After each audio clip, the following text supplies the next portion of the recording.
Shalom, terima kasih atas waktu dan kesempatan yang kami peroleh. Di sini kami dari kelompok 5 atas nama Dimitri Kacianaton dan saya Marsandra Dolo. Kami akan membawakan materi tentang pemberantasan anti korupsi di Indonesia dalam lintasan sejarah. Yang pertama akan dibawakan oleh Kakak Marsha. Baik, terima kasih. Di sini yang pertama pemberantasan korupsi pada masa Orde Lama. Yang pertama di situ ada masa Soekarno.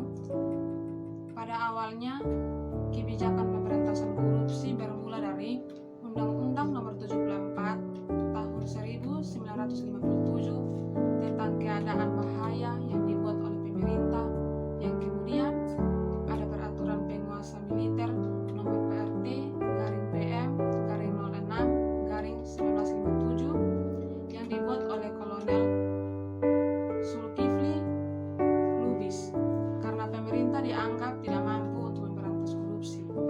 Setelah itu pemerintah mengeluarkan Perpu Nomor 24 Tahun 1960 sebagai pengganti undang-undang sebelumnya.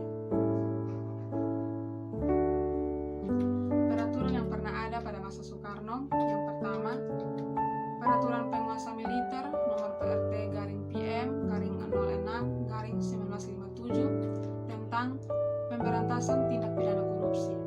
Yang kedua, Peraturan Penguasa Perang Kepala Staf Angkatan Darat Nomor PRT Peperu C13/1958 tanggal 16 April tahun 1958. Yang ketiga, Peraturan Penguasa Perang Pusat Kepala Staf Angkatan Laut Nomor PRT Z1I-1-7. Yang berikut ada hambatan-hambatan pada masa Soekarno. Upaya yang dilakukan pemerintah sebagai wujud kebijakan untuk pemberantasan korupsi, realisasinya tidak berhasil karena penguasaan bisnis oleh militer dan kolusi yang dilakukan oleh para pejabat negara. Yang berikut pemberantasan anti korupsi pada masa Orde Baru. Di situ ada masa Soeharto dari tahun 1967 sampai dengan tahun 1998. Kebijakan yang diambil pada masa Soeharto yang pertama, pada tahun 1967, yaitu Keputusan Presiden Nomor 228 tahun 1967, dan yang kedua 1970 dibentuk Komisi 4 berdasarkan Keputusan Presiden Nomor 12 tahun 1970. Yang ketiga 1971 Undang-Undang Pemberantasan Tindak Pidana Korupsi Nomor 3 tahun 1971. Yang keempat tahun 1977 Instruksi Presiden Nomor 9 tahun 1977 tentang pembentukan tim operasi tertib. Yang kelima tahun 1980 Undang-Undang Nomor 11 tahun 1980 tentang tindak pidana suap dan PP Nomor 30 tahun 1980 tentang disiplin pegawai negeri.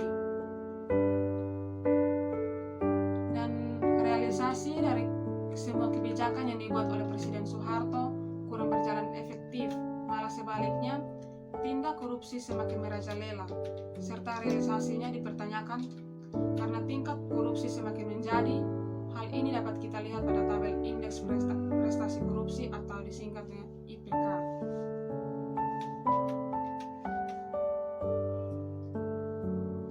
Indeks Prestasi Korupsi atau IPK dunia pada masa Soeharto. Yang pertama, tahun 1995 IPK 1,94, peringkat 1, jumlah negara 41. Yang kedua, tahun 1996 IPK 2,65, peringkat 10 dan jumlah negara 54. Yang ketiga, tahun 1997 IPK 2,72, peringkat 7 dan jumlah negara 52.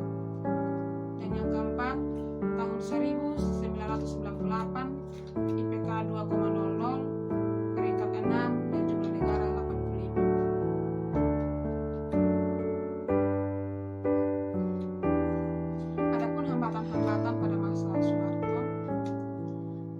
para penguasa dan pengusaha yang melakukan tindak korupsi, kolusi, dan nepotisme atau KKN di masa itu.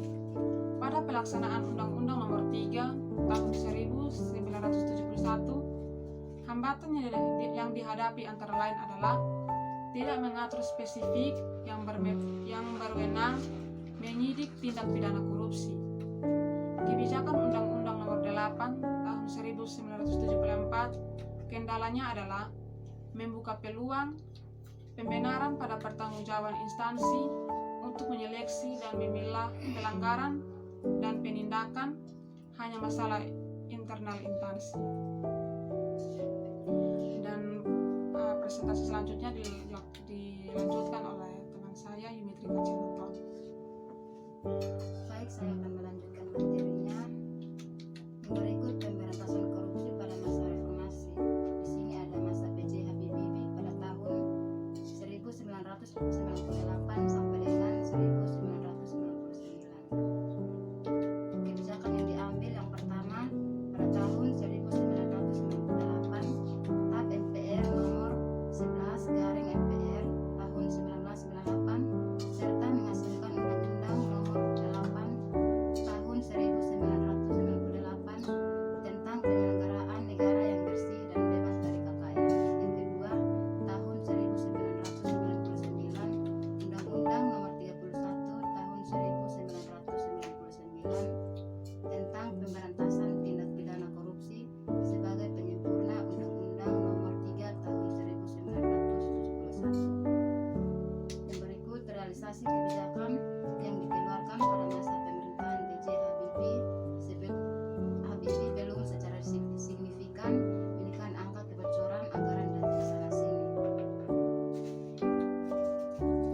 Yang berikut pemberantasan korupsi pada masa Abdurrahman Wahid pada tahun 1999 sampai dengan 2001. Kebijakan yang diambil yang pertama pada tahun 1999, membentuk Komisi Pemeriksaan Kekayaan Negara berdasarkan keputusan Presiden nomor 127 tahun 1999 dan tertibnya surat Kepres 13 Oktober 1999 tentang pemeriksaan kekayaan penyelenggara negara berdasar standar pemeriksaan yang telah ditetapkan.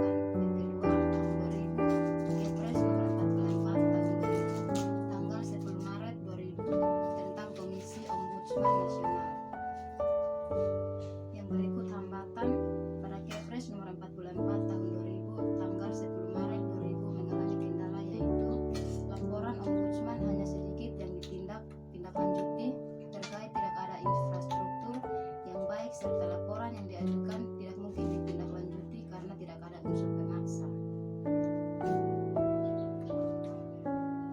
Yang berikut pemberantasan korupsi pada masa Megawati Soekarno Putri tahun 2001 sampai dengan 2003. Kebijakan yang diambil yang pertama tahun 2001, Undang-Undang nomor 20 tahun 2002 tentang perubahan atas Undang-Undang nomor 31 tahun 1999 tentang pemberantasan tindak korupsi serta pembubaran tim gabungan pemberantasan korupsi karena adanya putusan uji material Mahkamah Agama.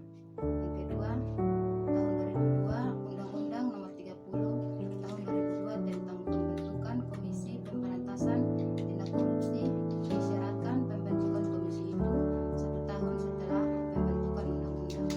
Yang ketiga, tahun 2003, Presiden mengeluarkan Kepres nomor 73 tahun 2003 tentang pembentukan panitia seleksi calon pimpinan Komisi Pemberantasan Tindak Pidana Korupsi serta Indonesia menandatangani konferensi PBB tentang pemberantasan korupsi di New York, Kamis 18 Desember 2003. Yang berikut realisasi